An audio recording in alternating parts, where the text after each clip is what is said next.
12월 6일 주일 예배를 하나님 앞에 올려드리겠습니다. 시간에 잠시 하나님 앞에 묵상하면서 지난 한 주를 돌아보고 이번 한 주 동안도 하나님 역사하실 걸 기대하며 예배를 하나님 앞에 드립니다.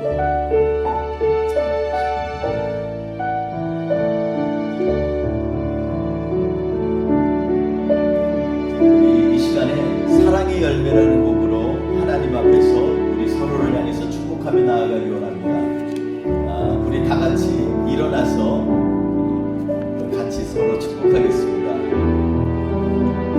같이 찬양하며 축복합니다. 주님의 사랑이 당신을 통해, 주님의 사랑이 당신을 통해 온 세상 가운데 전해지기를,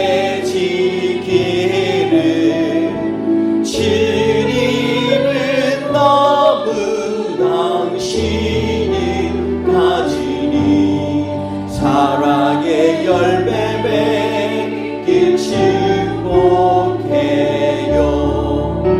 주님의 축복이, 주님의 축복이 당신을 통해 온 세상 가운데 흘러가기를,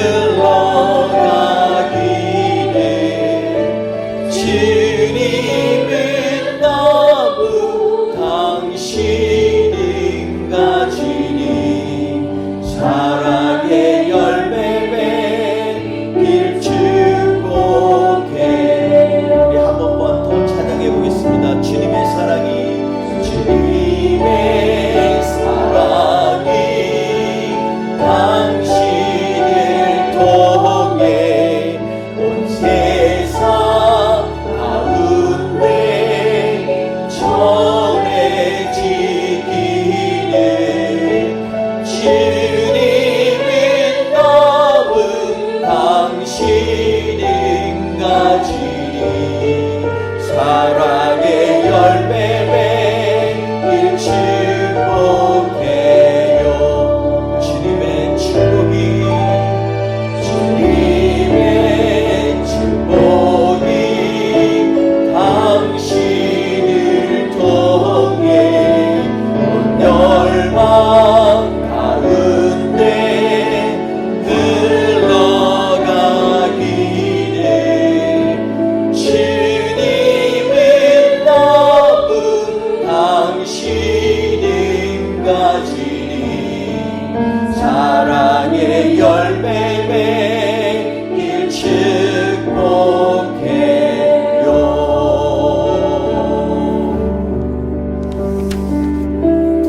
자리에 앉으셔서 하나님 앞에 하나님의 은혜를 묵상하며 고백하며 나아가기 원합니다. 우리처럼 있을 데 없는 자를 주님이 사랑하셔서 구속하여 주신 그 은혜를 생각하면 감사합니다. 우리 고백하며 이 찬양을 통해서 우리 힘차게 하나님을 찬양하겠습니다.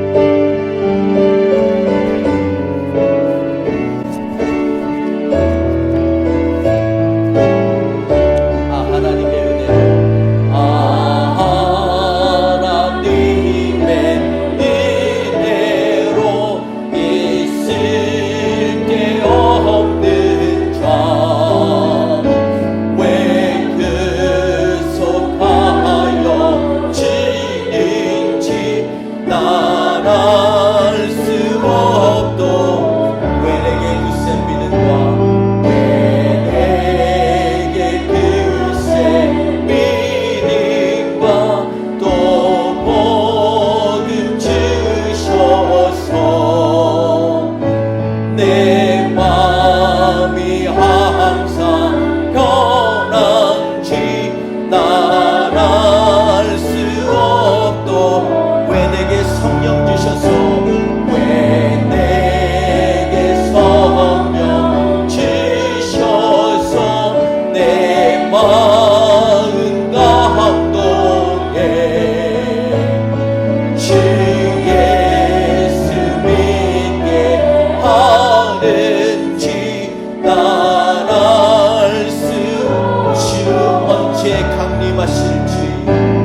내 맘대로 되는 것이 아니기 때문에 그렇습니다. 그러나 그 중에서 가장 진실된 고백 가운데 우리가 가정하면서 내가 뭐뭐 했더라면 이라고 말할 때 가장 중요한 말은 내 삶 속에 주님이 없었다면 이라는 고백일 것 같습니다. 만약에 우리 삶 속에 주님이 없었다면 우리의 인생은 정말로 정말 나중에 가서 허무하고 아무것도 남지 않는 것이 아닌가 하는 생각을 합니다. 이 시간에 우리가 다시 한번 우리의 사랑하는 주님을 고백하면서 나아갈 때 주님이 계시기 때문에 우리가 여기에 있습니다 고백하기 원합니다. 같이 찬양하며 나갑니다. 하나님 오리냐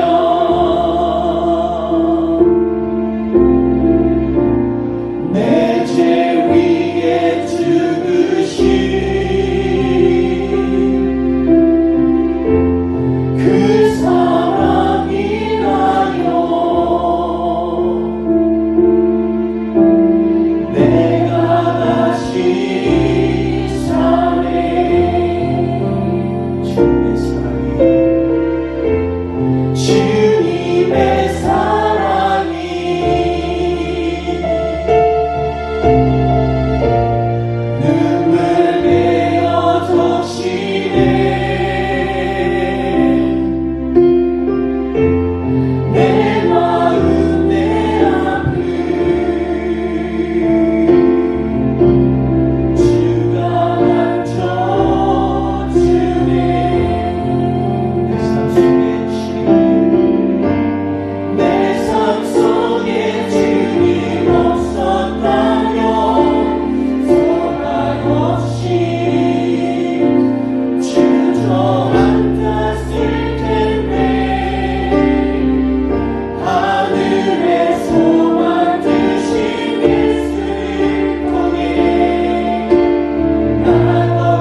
은혜만을 간절히 사모하는 자리 되게 하여 주옵소서. 같이 기도합니다.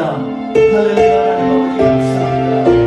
하나님 아버지 우리가 이 시간에 주님 사랑하여 주셔서 우리를 위하여서 주님을 보내주시고 우리를 위하여서 그 주님을 하나님 십자가에 못 박아주시고 하나님 그 은혜에 너무나 감사합니다. 내 삶 속에 만약 주님이 없었다면 우리의 삶 가운데 절망이 보입니다. 주님이 시간을 주님께 알고 주옵소서. 그래서 주님을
오늘도 대강절 둘째 주를 맞이해서 주님 앞에 예배하며 찬양할 수 있게 하심을 감사합니다.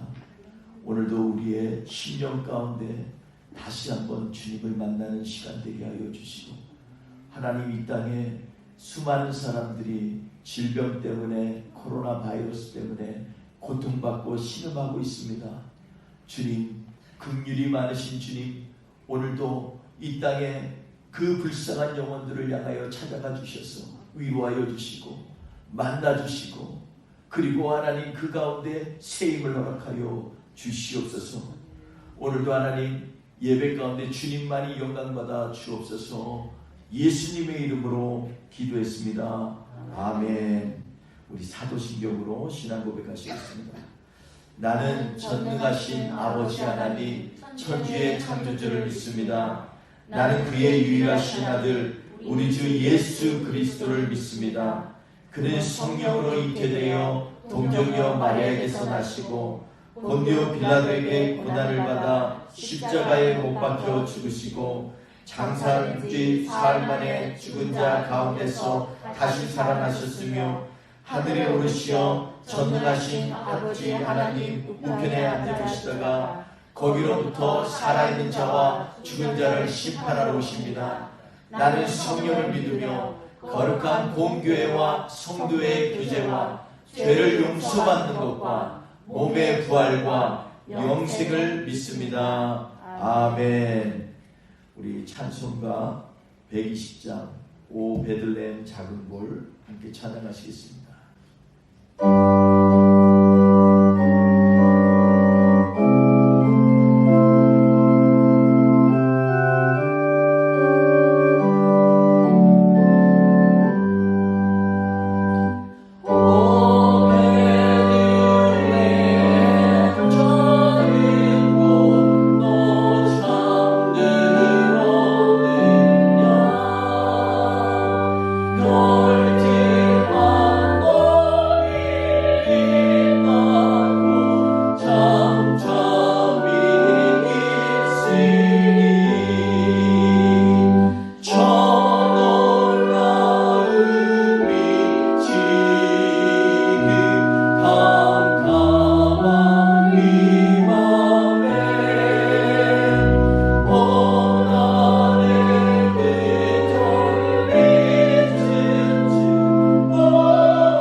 누가복음 1장 59에 79절을 우리 합독하겠습니다.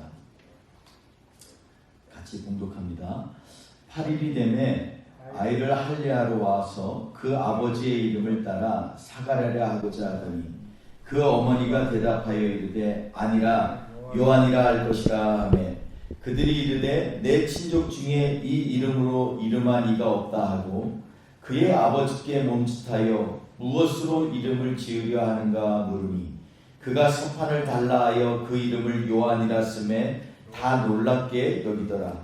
이에 그 입이 곧 열리고 혀가 풀리며 말을 하여 하나님을 찬송하니 그 근처에 사는 자가 다 두려워하고 이 모든 말이 온 유대 산골에 두루 퍼지매 듣는 사람이 다 이 말을 마음에 두며 이르되 이 아이가 장차 어찌 될까 하니 이는 주의 손이 그와 함께 하심이로라.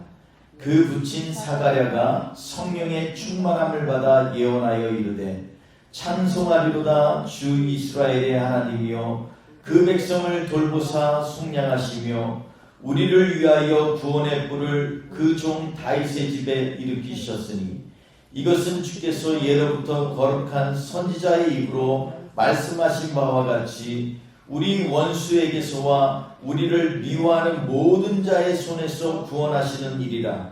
우리 조상을 긍휼히 여기시며 그 거룩한 언약을 기억하셨으니 곧 우리 조상 아브라함에게 하신 맹세라. 우리가 원수의 손에서 건지심을 받고 종신토록 주님 앞에서 성결과 의로 두려움 없이 섬기게 하리라 하셨도다.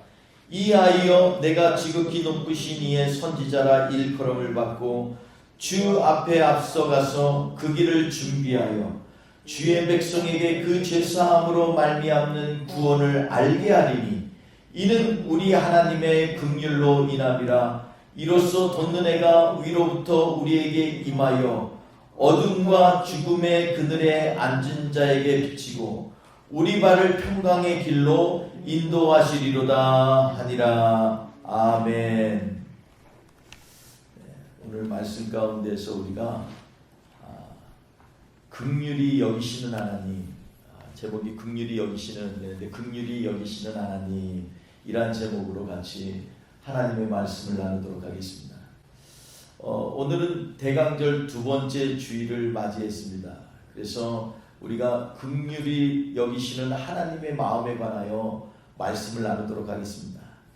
사실 성경에서 가장 많이 쓰이는 단어 중에 하나가 긍휼 혹은 자비라는 말입니다. 성경에서 긍휼이라는 말만 해도 28번이나 쓰여져 있고요. 또 자비, 또 이 비슷한 개념은 성경에 헤아릴 수 없이 많이 쓰여져 있습니다. 그래서 이 단어는 하나님을 묘사하거나 복음과 관계하여 중요한 어휘로 사용되고 있습니다.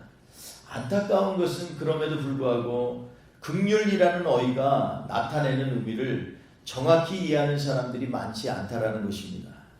특히 오늘 본문 말씀에서 주님의 길을 예비하는 것과 관련하여 하나님의 긍휼히 여기시는 것이 굉장히 강조되고 있는데, 저는 금년 대강절 말씀을 준비하면서 몇 가지 질문에 부딪혀서 굉장히 오랫동안 고민을 하게 되었습니다.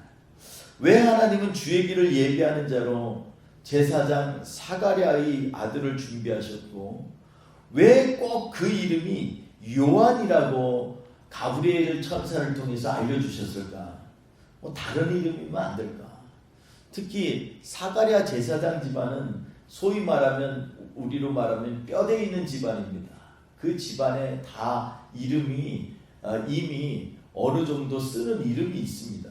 그럼에도 불구하고 오늘 본문 말씀에서는 천사 가브리엘이 엉뚱하게 요한이라는 이름을 굳이 이렇게 부르라고 얘기한 이유는 무엇일까? 이런 의문이 생겼습니다. 오랫동안 고민하다가 누가복음 1장 17절 그 말씀에서 제가 힌트를 발견했습니다.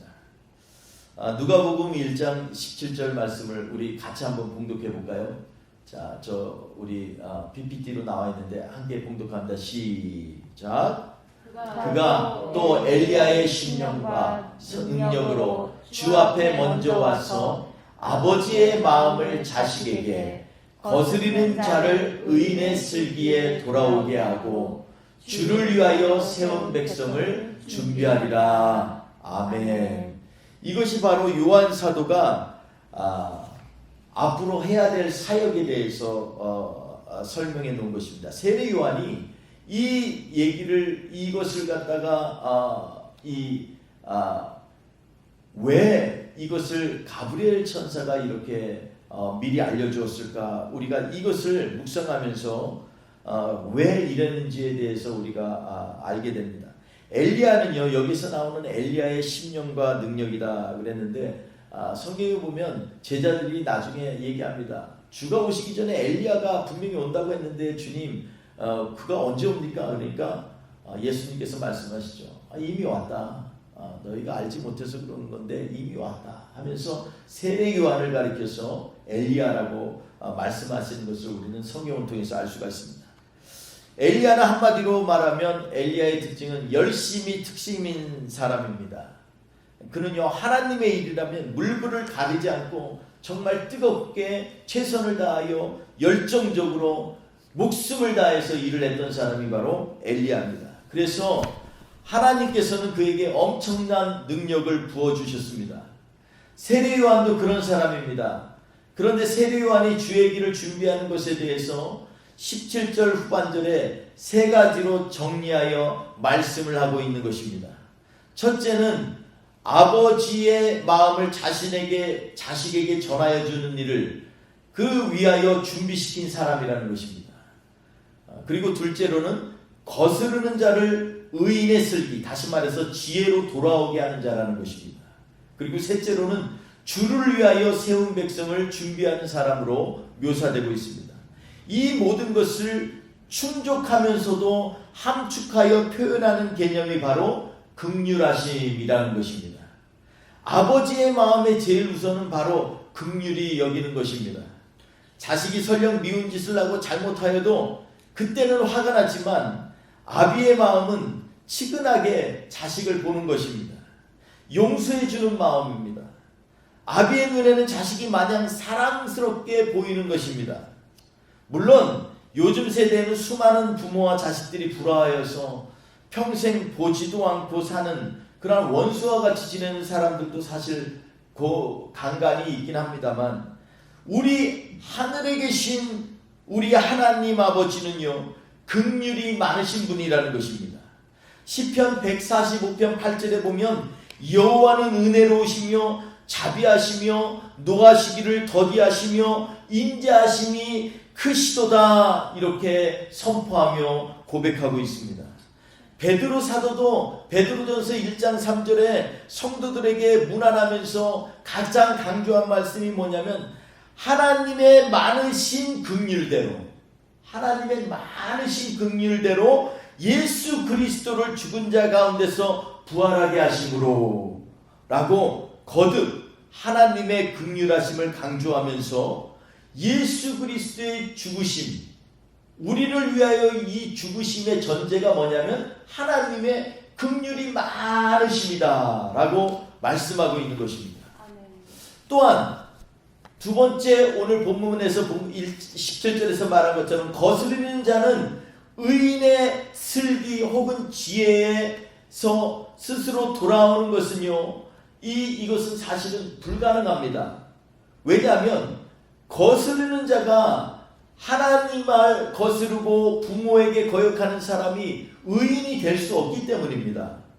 왜냐하면 거스린다라는 것은 반역하는 것이고, 거스린다라는 것은 반항하는 것이고, 거스린다라는 것은 그 부모나 하나님의 뜻에 대적한다라는 의미를 갖기 때문입니다. 이런 사람을 옛날에는 사람 취급도 하지 않았습니다. 그런데 이런 사람이라도 의롭게 될 수 있는 길이 있는데, 그것은 의와 불의의 판단의 기준이 되시는 하나님께서 의롭게 여겨주시면 가능하다는 것입니다. 전혀 의롭지 않더라도 그 기준을 만드시고 판단하실 수 있는 분이 자비로운 마음으로 죄인을 의롭다라고 생각해 주시고 마음에 용서해 주면 가능하다는 것입니다. 왜냐하면 의와 불의는 사람이 정하는 것이 아니라 선악의 구분이 되시는 우리 주 하나님만이 그 기준을 만드시고 결정하시기 때문입니다. 아멘. 이것을 잘못 이해하면 안 됩니다. 하나님께서 자기 마음대로 옳은 것과 잘못된 것을 바꾼다라는 그러한 의미가 아니라 죄인된 인간을 용서하시려고 하나님 자신에게는 그 기준을 아주 높여서 용납 못할 죄인도 용납하시고 받아들이시기로 작정하여서 자신의 몸을 스스로 죄인들을 위하여 십자가에 내어주셨다라는 것입니다. 아멘. 반면에 사람들에게는 그 의의 기준을 확실하게 아주 확 낮추어서 자신들이 비록 의롭게 살지 못하더라도 의롭게 살 수도 없는 존재일지라도 의로우신 하나님의 아들을 믿기만 하면 아멘. 의로 여기시겠다고 하신 것입니다. 이것이 바로 복음의 핵심입니다. 이 개념을 이해 못하면 하나님의 그 깊으신 사랑을 완전히 이해할 수 없게 됩니다. 이런 하나님의 마음을 우리는 긍휼하심이라고 말하고 있는 것입니다. 이러한 이해가 있으면 왜 하나님의 천사가 와서 앞으로 태어날 아이에게 요한이라는 이름을 주었는지 이해가 됩니다. 오늘 본문 말씀을 보면 크게 두 단락으로 나눌 수 있는데, 하나는 뭐냐면 59절에서 이 66절까지에 있는 말씀 가운데에서 이 세례 요한이 출생하면서 나오는 일을 얘기하고 있습니다. 이 당시만 해도 이 아버지 사가랴는요, 가브리엘 천사에게 그 계시를 받고 나서 그것을 믿지 못하기 때문에 벙어리가 되었습니다. 그런데 오늘 말씀을 잘 보면은요, 그는 이 말만 못하는 것이 아니라 이 귀도 들리지 않았던 것 같습니다. 62절에 보니까 그의 아버지께 몸짓하여 무엇으로 이름을 지으려 하는가 물으니, 사람들이요 귀가 열려 있으면 몸짓하여서 얘기할 필요가 없습니다. 그냥 사가랴 제사장님, 당신 아들의 이름을 이 당신 부인 엘리사벳이 요한이라고 하라고 하는데 이해가 안 됩니다. 왜 요한입니까? 요한이라는 이름은 당신 가족에 없는 이름입니다. 족보에도 없는 이름을 왜 하려고 하는지 모르겠습니다. 그러면서 설명을 하면 되는 거잖아요. 그런데 사가랴는 지난 10개월 동안에 벙어리만 된 게 아니라 귀도 안 들린 것 같습니다. 그래서 몸짓하여서 설명을 하는 거예요. 이래 해서 이렇게 해서 그 알아들었는지 못 알아듣는지도 모르는데 이 사가랴는요 무조건 가서 서판을 갖고 오라고 합니다. 요새로 말하면 블랙보드를 갖고 오는 거죠.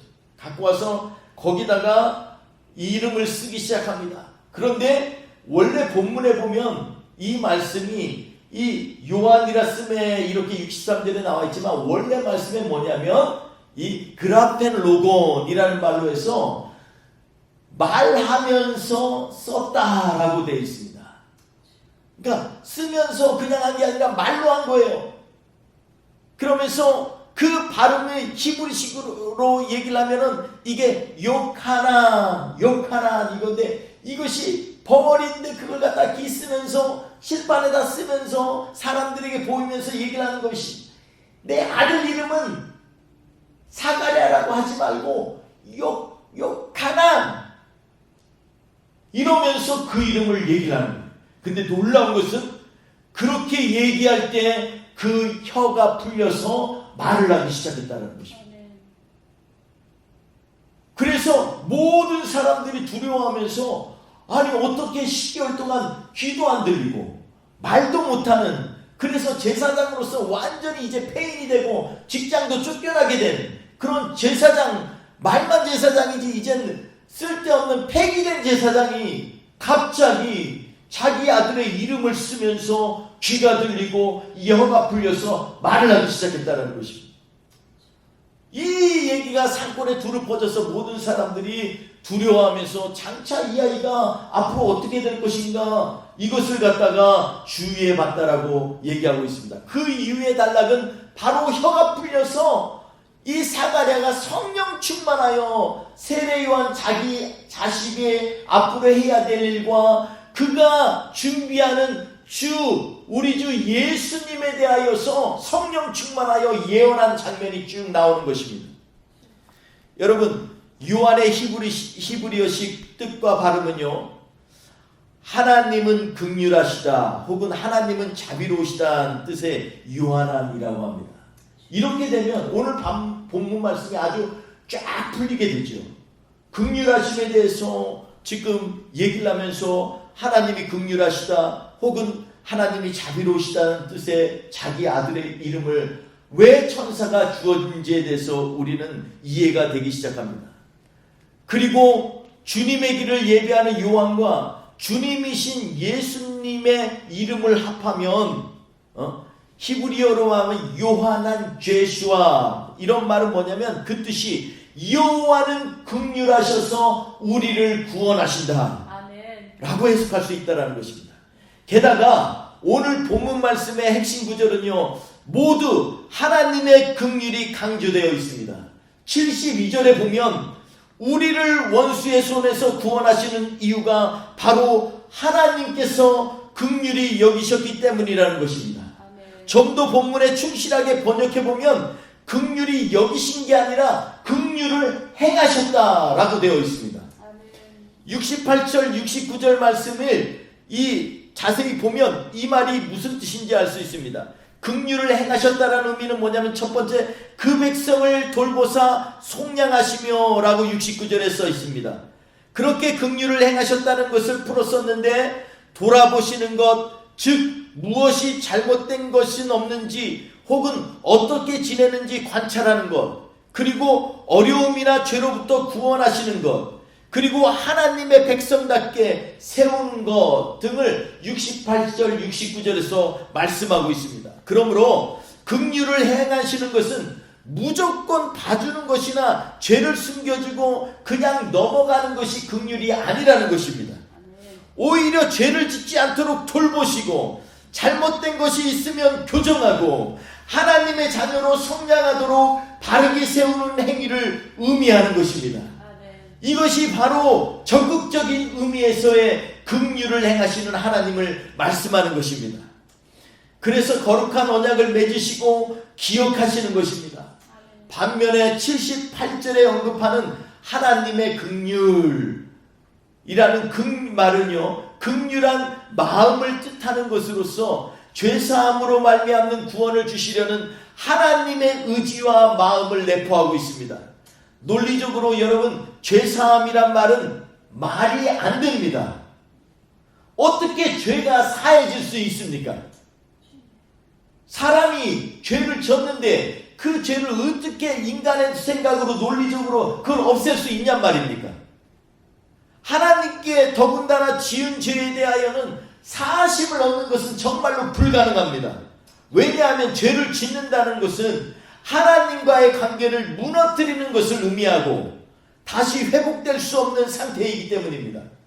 죄를 사한다는 것은 모든 죄성, 즉 다양하고 여러 상황과 환경에서 드러나는 죄의 성질에 대하여 사한다는 의미이기 때문에 모든 죄악의 형태와 성질이 다 드러나야만 이 모든 죄성들을 사할 수가 있는 것입니다. 우리 하나님은 죄가 극에 달할 때까지 기다리시는 하나님이라는 것을 우리는 성경에서 알 수가 있습니다.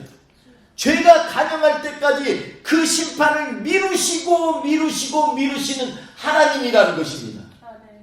여러분, 그래서 노아의 홍수 때요, 그때 이 세상에 의인이 하나도 없을 때까지 하나님 기다리셨어요. 그게 왜? 여러분들 맛 좀 봐라 이러고 그랬을까요? 아니요. 어떻게든 한 명이라도 더 하나님의 긍휼하심을 맛볼 수 있도록 기다리시고 오래 참으시고 또 기다리시는 하나님이라는 것입니다. 그것이 인류를 위한 하나님의 긍휼하심입니다. 죄의 끝을 보아야 이것까지 다 우리 주 예수님께서 짊어지시고 죽으셔야 하기 때문에 또한 기다리시는 것입니다. 또한 죄인이 회개하기까지 기다리시는, 오래 참으시는 하나님. 그래서 우리 주 예수님께서는요, 이 인간의 부패하고 썩어있는 모든 죄악들과 죄의 성질들을 다 드러내셔서 모든 것들을 다 지시고 십자가에 달려 죽으신 것입니다. 그래서 예수님께서 죽으신 게 꼭 2000년 전에 그때만 오셔야 됐을까요? 이렇게 얘기하는 사람들이 있는데 사실 2000년 전이 아니라 그 전에 오실 수도 있었어요. 그러나 중요한 것은 뭐냐면 인간의 죄악이 어떤 것인가 사람들이 정말로 절절히 체험하고 깨닫고 또 그 부패한 것들이 다 드러났을 때 공의의 하나님께서 그것들을 모두 다 잡아가지고 예수 그리스도에게 담당시키시고 이 땅에서 모든 죄악들이 감히 권세를 부리지 못하도록 십자가에 달려 죽으셨다라는 것입니다. 그래서 아담으로부터 지은 모든 죄들, 아담 때 즉시 죄를 사할 수도 왜 없었겠어요? 그런데 이것이 불가능한 이유가 바로 이런 데서 있는 것입니다.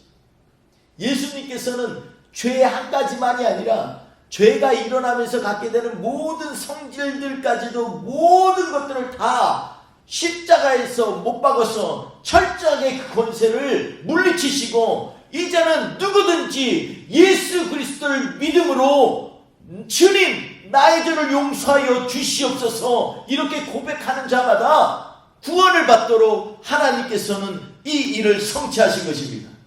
이 시간이 이를 때까지 우리 하나님은 기다리시고 또 참으신 것입니다. 또한 거룩한 삶이 깨어졌기에 하나님께서는 거룩한 언약을 준비하시고 인간에게 그 언약을 이루리라 맹세하셨습니다.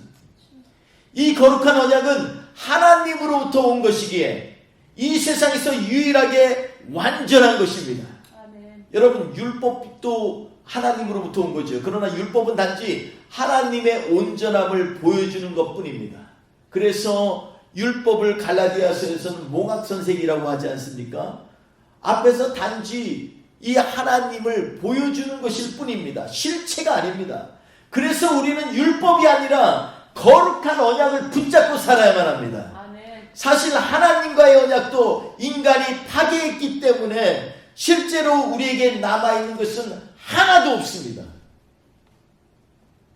성경의 역사를 보면 계속해서 인간들은요, 하나님께서 아브라함에게 약속하신 그 거룩한 언약을 계속해서 어기고 또 거스르고 또 범죄한 것이 바로 인류의 역사입니다.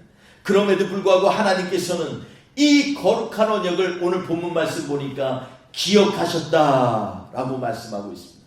기억하셨다라는 것입니다. 인류는 지속적으로 하나님 앞에 하나님 붙들고 살겠다며 약속을 하고 그리고 죄를 지었습니다. 또 약속을 하고 또 다시 죄를 범합니다. 그런데도 하나님께서 아브라함과 거룩한 언약을 맺은 것을 기억하시고 하나님은 그것을 기억하시고 또 참는 겁니다. 이러한 반복된 약속의 파기 가운데 여전히 그 약속을 기억하는 하나님이 우리 인간의 이해와 상식으로는 도저히 납득이 되지 않습니다. 이것은 오직 하나님께서는 우리 사람들에게 긍휼하시다. 우리 사람들에게 긍휼하시다. 이러한 명제 아래서만 이해가 가능한 것입니다. 그러므로 우리는 하나님의 긍휼하심을 입어야만 합니다. 야곱을 보십시오. 그는 인간적으로 너무나 허물이 많고 죄가 많이 지은 그러한 사람입니다. 오직하면 실수자라는 그의 형 쌍둥이 형 그 생각이 짧은 에서조차도요 자기의 장자권을 뺏기고 또 이삭을 속여서 그래서 자기의 축복권까지 가져간 이 야곱을 향해서 아버지에게 이렇게 얘기합니다. 그의 이름이 야곱이라 하는 것은 합당한 겁니다. 나를 속여서 장자의 명분도 빼앗고 내 복도 빼앗았나이다. 이렇게 그 아버지께 울부짖는 장면이 창세기 32장에 나옵니다. 그는 정말 남의 발꿈치만 잡는 인생이었습니다. 그럼 그가 고향을 향하여 돌아가다가 약복 강가에서 하나님을 만나 씨름을 하게 됩니다. 여러분 이거 우리도 비슷하지 않을까요? 야곱만 그럴까요?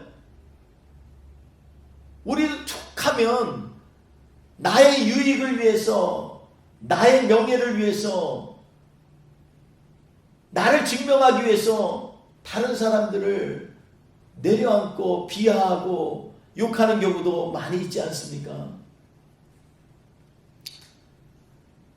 하나님과 씨름하면서 그는요, 비록 하나님을 붙드는 간절함이 있었습니다. 정말로 간절할 수밖에 없어요. 왜냐하면 이제 앞에서는 400명이나 되는 부하를 거느리고 에서가 오는데 아무래도 400명이나 데리고 오는 거 보니까 자기를 죽이고 자기 가족과 자기 것들을 모두 멸절할 것 같아요.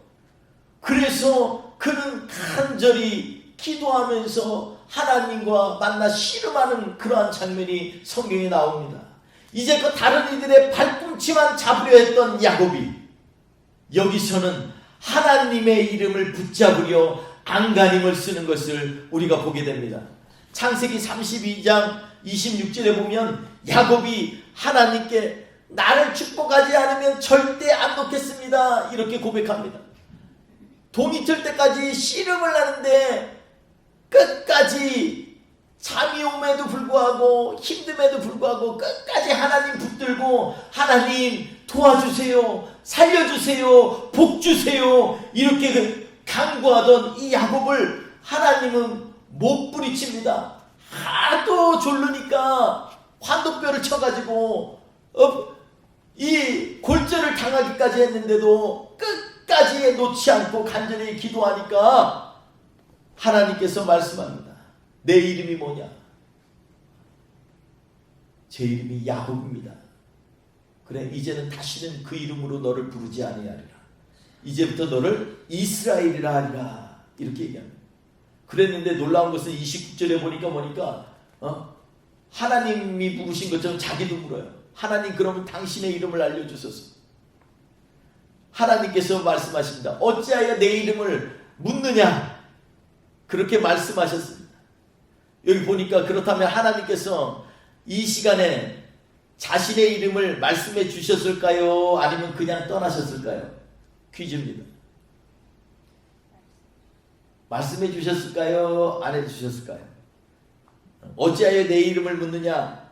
그런데 그 뒷절에 바로 뭐라고 했냐면, 저는 개인적으로 하나님 자신을 계시해 줬다고 믿고 있습니다.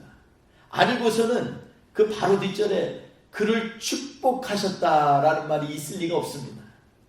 하나님은 그에게 축복하시는 하나님으로 보여주셨습니다. 그는 허물이 많고 흠집이 여기저기 있는 사람이었지만 끝까지 하나님의 긍휼을 구하였던 사람입니다. 그래서 이스라엘이라는 이름도 얻었고, 그곳을 내가 하나님의 얼굴을 봤다, 이 두려운 곳이다, 그래서 브니엘이라고 부르기 시작합니다. 그곳을 브니엘이라고 이름했습니다. 30절을 보면 하나님의 얼굴을 보았으나 생명을 보존하였기 때문이라고 말씀하고 있습니다.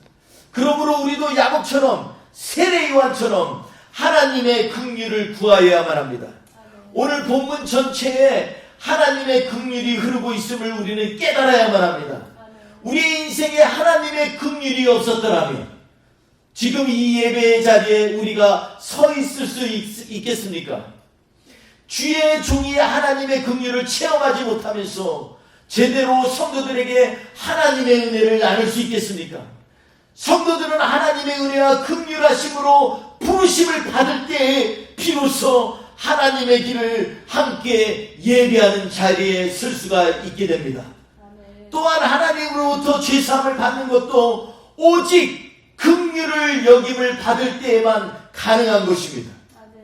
예수 그리스도의 오심은 전적으로 하나님의 긍휼과 자비로 인한 하나님의 선물임을 명심하시기 바랍니다.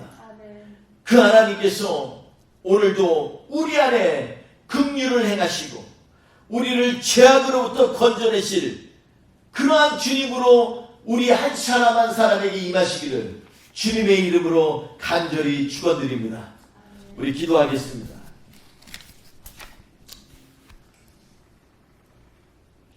우리 잠시 눈을 감고 기도했으면 좋겠습니다. 우리는 과연 어떠한 하나님을 믿고 있습니까? 내 삶을 시작하신 분도 하나님이시요 나의 모든 인생을 이끄시는 분도 하나님이라는 것을 우리가 믿고 있습니까? 오늘 세례 요한의 아버지 사가랴가 세례 요한을 하나님이 주셨을 때 그 전까지는 반신반의하다가 10개월 동안 말 못하고 귀 멀어 있었던 그 시간 동안에 얼마나 많은 아픔과 좌절과 낙심이 있었겠습니까? 그럼에도 불구하고 사람들이 당신의 아들님의 이름은 무엇입니까? 라고 했을 때 그때 칠판에 쓰면서 입으로 고백하면서 내 아들의 이름은 유혹하나니라 이렇게 고백하는 것을 보게 됩니다. 그 이름의 뜻대로 하나님은 긍휼이 많으신 하나님이시다라는 것입니다. 그 긍휼하심 때문에 우리는 예수 그리스도의 죽으심을 맛보고 부활에 동참하여 하나님의 사람이 되는 것입니다. 오늘 그 하나님을 생각하면서 고백하며 우리 함께 찬양으로 고백하며 나아가기 원합니다. 나를 지으신 이가 하나님 아멘. 나를 부르신 이가 하나님 나를 보내신 하나님 나의 나 된 것은 다 하나님 은혜라 하면 나의 달려갈 길 다 가도록 나의 마지막 걸음 다 하도록 나로 그 십자가 은게 하시니 나의 나 된 것은 다 하나님 은혜라 한량없는 은혜 갚을 길 없는 은혜 내 삶을 애워싸리 하나님의 은혜 나 주저함 없이 그 땅을 밟음도 나를 붙드시니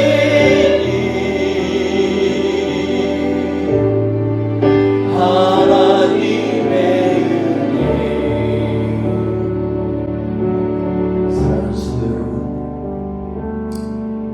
우리의 삶 가운데 있어서 정말로 주님의 긍휼하심과 그 은혜를 맛보며 사는 것이 얼마나 복된 일인가 오늘 본문 말씀은 우리에게 얘기하고 있습니다. 과연 나는 우리 인생의 기준을 나의 관점에서 보고 있는가? 아니면 의와 불의를 구별하시고 판단하시고 그 모든 것을 만드셨던 우리 하나님의 눈으로 우리의 인생을 바라보고 있는가 한번 점검해봐야 될 줄 압니다. 주님께서 오늘도 우리에게 말씀하십니다. 내가 바로 긍휼이 많은 하나님이다 라고 말씀하고 계십니다. 우리 긍휼이 많으신 우리 하나님을 의지하면서 이 한 주를 살기 원합니다. 그러한 마음이 오늘 우리에게 있기를 원합니다. 제가 기도하겠습니다. 좋으신 하나님 아버지 감사합니다. 하나님 아버지 우리가 무엇이간데 주님 사랑하여 주셔서 우리를 향하여서 용서하시고 자비를 베푸시고 노하기를 더디하시며 긍휼이 풍성하신 하나님, 이 시간에 주님을 의지합니다. 그 긍휼이 풍성하신 하나님이시기에 자신의 독생자 외아들 예수 그리스도까지 우리를 위하여 죽이시며 그리고 십자가에 달리시게 할 때까지 길이 참으셨던 우리 하나님의 그 긍휼하심을 바라봅니다. 주님, 이 시간에 그 은혜로 우리와 함께하여 주시옵소서. 이 한 주간도 비록 세상을 볼 때는 어렵고 환난이 많고 그리고 여러가지 전염병 때문에 고통받고 신음하지만 우리 긍휼이 많으신 하나님을 의지하며 나아가기 원합니다. 주여, 우리의 삶을 주관하여 주시고 보호하여 주시고 한 주간도 승리케 하여 주옵소서. 세상은 세상의 법칙을 따르려고 하지만 우리는 세상을 창조하신 우리 만물의 주관자 되시는 우리 하나님을 의지하며 나아가기로 이 시간에 결단합니다. 주님, 이 한 주도 함께하여 주셔서 승리케 하여 주시고 믿음으로 하나님 아버지 한 걸음 한 걸음 발걸음을 옮기게 하여 주시옵소서. 우리 안에 힘들고 지친 그러한 성도님들이 있사오니 주님 찾아가 주셔서 위로하여 주시고 주님 주의 손으로 만져주셔서 모든 악하고 암된 세포들이 떠나가고 뼈들이 붙어나가고 새 힘과 새 심장과 새 심장의 힘이 있을 수 있도록 주여 역사하여 주시옵소서. 하나님, 이 한 주 동안도 우리가 매일마다 감격하며 그 은혜에 주님 앞에 찬양하며 나아가는 우리 모두가 되게 하여 주시옵소서. 오늘도 함께 하신 주님을 감사합니다. 주님 오신 날을 기념하는 성탄절이 오기까지 매일매일마다 기대하며 소망하며 주님을 기다리는 마음으로 하루하루 살게 하여 주시옵소서. 이 한 주도 승리케 하실 주님을 찬양하며 예수님의 이름으로 감사하며 기도했습니다.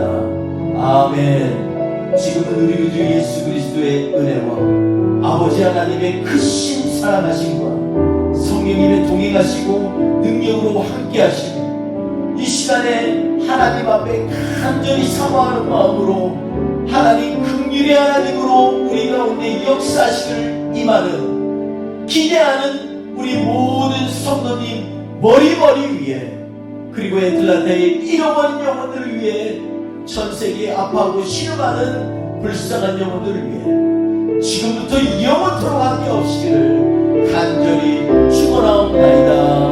아멘.